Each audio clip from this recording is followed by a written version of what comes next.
పవన్ కళ్యాణ్‌కి అనుకోని ఇబ్బంది, తన కుటుంబంలో ఒక ఇబ్బందికరమైనటువంటి వాతావరణం చోటు చేసుకుంది. సింగపూర్‌లో పవన్ కళ్యాణ్ భార్య ఉంటారు. అక్కడ స్కూల్‌లో చదువుతున్నారు. పవన్ కళ్యాణ్ చిన్న కుమారుడు మార్క్ శంకర్ కూడా అక్కడే చదువుకుంటున్నాడు. వాళ్ళ చదువుల కోసమే తన భార్య అక్కడ ఉంటున్నారు.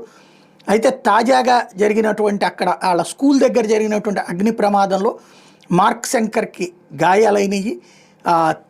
ఈవెన్ శ్వాసపరమైనటువంటి ఇబ్బంది ఎదురైంది. చేతులు కాళ్ళకు కూడా గాయాలైనయి. దీంతో తక్షణం అక్కడ ఆసుపత్రిలో చేర్పించారు.